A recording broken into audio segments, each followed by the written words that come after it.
Salut la famille, salut tout le monde. Bienvenue sur ma chaîne Tangela. Eh oui, encore une nouvelle chaîne. Mais attendez, en fait ce que je vais faire cette chaîne, c'est qu'on me pose beaucoup de questions sur différents thèmes. Et je me suis dit, pourquoi pas créer une chaîne YouTube et je répondrai en fait à ces questions en fonction des thèmes. Et pour mieux me connaître, je vous invite à venir écouter ces quelques questions, ces réponses. A tout de suite. Angela. J'ai... En couple, marié. Oui, j'ai 3 merveilleux enfants. Oui, je suis infirmière. J'ai pas mal de loisirs, mais disons que ce que j'aime beaucoup faire, c'est des pâtisseries. Alors Tangela, le temps de Tanguy, qui est mon mari. Angela, Angela, ensemble, c'est un tandem. Tangela. Pour motiver les jeunes, surtout aussi pour faire entrer dans mon univers de la pâtisserie, parce que beaucoup de gens pensent que c'est difficile, mais en fait avec très peu, on peut faire de merveilleuses choses. Il y en a une qui a vachement inspiré ma vie, c'est si la vie te donne des pierres, que vas-tu en faire? Un mur ou construire un pont?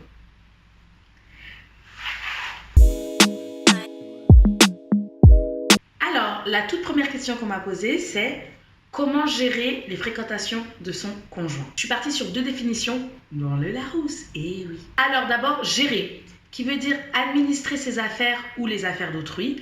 Administrer, qui veut dire commander, contrôler, diriger. Et veiller veut dire faire grande attention.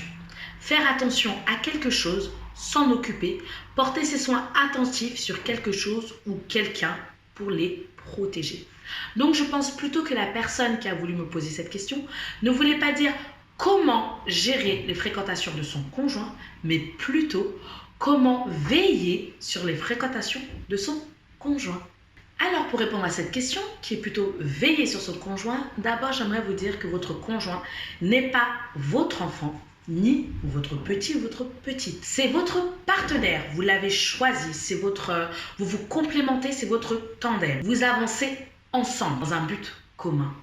Maintenant, lequel, à vous de le définir. Quand vous vous mettez ensemble, il faut savoir quel est votre objectif, quel est votre but, pourquoi vous êtes mis ensemble, quels sont les objectifs de votre vie dans chaque domaine de votre vie. Mais on sait tous que si vous vous mettez ensemble, c'est pour un épanouissement du couple et surtout, et souvent on l'oublie, l'épanouissement personnel. Donc lorsque vous voulez atteindre votre objectif, il faut que cet objectif-là, vous soyez ensemble et vous soyez épanouis. Pourquoi je parle d'épanouissement personnel?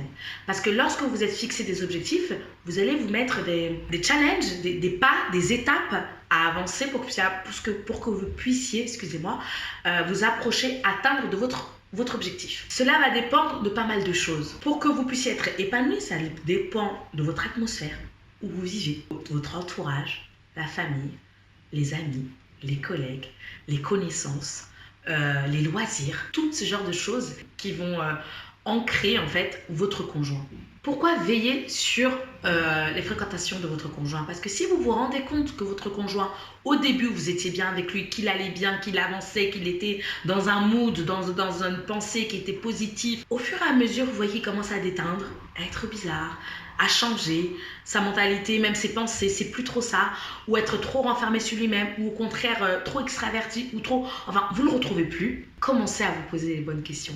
Commencez à regarder avec qui il traîne. Est-ce que c'est les mêmes personnes du début quand vous l'avez connu, ou est-ce que c'est d'autres personnes qui sont arrivées dans sa vie et vous vous rendez compte que non, quand je commence à discuter avec ces personnes-là, elles ne nous ressemblent pas, ça rentre pas dans notre objectif personnel, dans notre objectif tous les deux. Je vois que même en tant que personne, il change, en tant que mari, il change, en tant que père, il change. Dans ce cas, faites attention. À ce moment-là, il faut dire à votre conjoint: écoute ma chérie, écoute mon chéri, ça va pas depuis tant de temps. Je vois que tu as changé, je vois que ça a des impacts sur toi personnellement, sur notre couple, sur nos enfants. On a analysé la chose ensemble et je vois que c'est depuis que tu fréquentes un tel. Donc, s'il vous plaît, une fois que vous avez analysé cela, je vous en conjure, il est temps de cut, de couper, de vous séparer. Peut-être pas d'un coup, parfois il faut d'un coup, mais progressivement.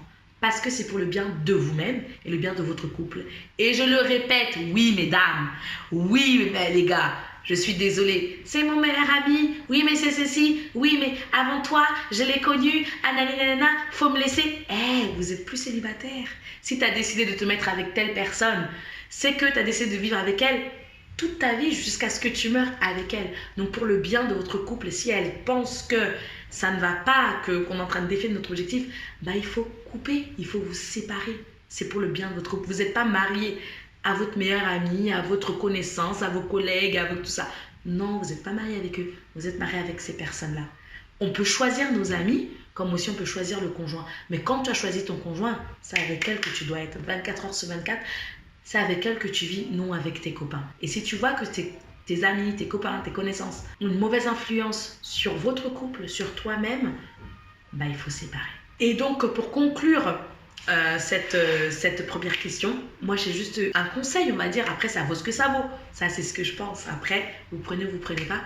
Mais c'est qu'il est important, quand vous vous mettez dans un couple, dans une relation, de connaître les connaissances, l'entourage de votre conjoint. Parce que cela peut impacter sur lui et surtout sur vous et sur votre couple. Et si vous avez des enfants, sur vos enfants. Donc, les gars ou les meufs qui disent « Non, t'as pas à connaître mon entourage, t'as pas à connaître ça. » C'est suspect, c'est suspect.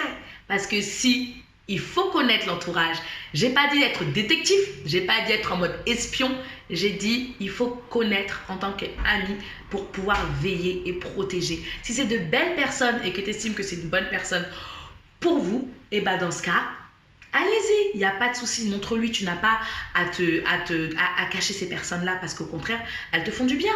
Elles te donnent de bons conseils, elles te donnent des objectifs de vie, tout ça. Mais si c'est des mauvaises personnes, je suis désolée. Si ton mari, ta femme, ton conjoint te dit « Écoute, je vois que tu changes trop, t'es pas comme ceci, t'es pas comme cela, t'es pas bien. » Faut couper. Désolée, peut-être qu'il y a des personnes qui n'aimeront pas ces conseils, mais voilà ce que je pense et ce qui peut être bon pour votre couple. Voilà, nous allons passer à la deuxième question. La deuxième question qu'on m'a posée, c'est « Mon conjoint travaille trop, que faire ?» Je suppose que c'est une personne qui doit être blasée, triste de ça. Moi, d'abord, avant de poser ces questions-là, apporter une petite solution, c'est d'abord se poser les vraies questions. Déjà, que fait votre conjoint? Il travaille de nuit? Est-ce qu'il travaille de jour? Est-ce qu'il travaille décalé? Est-ce qu'il travaille dans une boîte de nuit? Est-ce que c'est un barman? Est-ce que c'est un serveur? C'est très important. Il y a ces questions aussi, est-ce que son travail requiert sa présence? Ou est-ce qu'il peut travailler à distance? Est-ce qu'il est salarié? Est-ce qu'il est employeur? A-t-il toujours travaillé autant? Ou c'est depuis un certain temps, vous vous rendez compte qu'il travaille trop? Pourquoi? Est-ce que c'est aussi un auto-entrepreneur? Est-ce qu'il vient de monter son entreprise? Si oui, depuis combien de temps? Est-ce que c'est tout juste? Est-ce que ça fait 2 ans, 3 ans, 5 ans? Quelques mois? Tout ça. En fait, c'est important de trouver la cause, de pourquoi il travaille autant. Et ensuite, essayer de trouver une solution ensemble. Pourquoi je dis ensemble? Parce que ça se trouve que cette personne ne se rend même pas compte qu'elle travaille autant. Et aussi, ça touche soit les enfants, soit l'autre conjoint. Et donc, du coup, c'est important de trouver une solution ensemble. Ça peut être que cette personne peut faire du télétravail. Parce que des fois, il y a des travails où on peut le faire à la maison, on peut le faire ailleurs, et voilà. Ou ça peut aussi que cette personne-là, si elle travaille à l'hôpital et qu'elle prend tout le temps des gardes, se dire non, je vais éviter de prendre tous les gardes parce que oui, je vous le dis, je suis infirmière, je vois des gens, infirmiers, infirmières, médecins qui prennent tout le temps des gardes. À part si c'est votre mode de vie, que vous êtes mis quelque chose ensemble parce que vous avez un objectif à faire et vous êtes dit voilà, il faut qu'on ait un peu plus de sous, donc du coup travaille un peu plus, et dans ce cas faut pas râler. Mais si vous êtes rien dit et que la personne commence à se mettre à prendre toutes les gardes, faut te demander pourquoi. Tu peux pas un peu laisser un peu ces gardes-là pour d'autres, hein. T'es pas que le seul médecin, t'es pas que la seule infirmière. Essaye un peu de les laisser aux autres. Déléguer, c'est important. J'estime pour moi que Dieu nous a créé plein d'individus sur cette terre, dotés de différentes compétences. On ne peut pas faire tout, on ne peut pas créer. La Tour Eiffel n'a pas été créée par une seule personne. Hein. Il y a eu plusieurs mains qui ont créé cette Tour Eiffel, et heureusement. Il y en a qui étaient là, qui ont dû concevoir, qui ont dû penser. Il y en a qui ont dû construire la Tour Eiffel. Voilà, donc du coup, pour moi, tout ça pour vous dire que parfois, il faut déléguer. Ok ? Tu délègues des choses dans ton boulot. Parce que la femme que tu as choisie, le mari que tu as choisi, les enfants que vous avez fait ensemble, tu ne peux pas le déléguer à autrui. C'est pas possible. Et si tu commences à penser à déléguer, réfléchis sur ton couple. Mais en tout cas, voilà. Donc ça, tu ne peux pas le déléguer. Donc du coup, je pense vraiment que là, dans ton boulot, si tu peux déléguer, fais-le. Si tu peux de temps en temps mettre une pause de temps en temps, fais-le pour le bien de votre couple et de votre foyer. Ensuite, autre chose qui est très important aussi, que je vais terminer par là, c'est lui exposer vos ressentis, vos sentiments.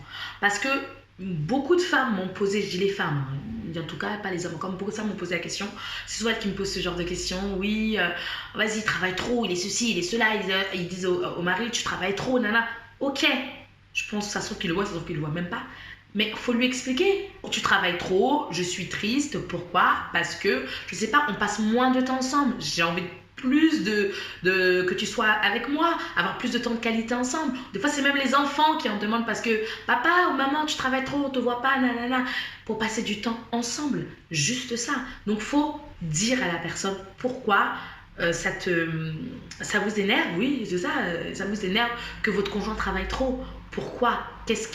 Ou simplement tu as l'impression d'être peut-être Wonder Woman ou Superman à la maison, tu gères tout, et lui, la personne vient juste là, s'oppose, discute et part. Il y a aussi ça aussi, peut-être que cette personne, il y a trop de choses. Et donc du coup, c'est important d'échanger avec votre conjoint pour essayer de trouver une solution et qu'il puisse sentir ce que vous ressentez, et peut-être que ça va même plus le toucher et ça va même l'aider à trouver une solution et à pouvoir qu'il soit équilibré et apporter de l'équilibre dans votre couple. Voilà, alors j'espère que j'ai pu répondre à toutes vos questions, et si vous voulez un peu plus partager, alors n'hésitez pas à commenter sous cette vidéo, je ferai une joie d'y répondre, qu'on puisse échanger ensemble. Alors si vous n'êtes pas encore abonné à ma chaîne, n'oubliez pas de vous abonner ici, oui, c'est la petite cloche rouge là, abonnez-vous vite. N'hésitez pas à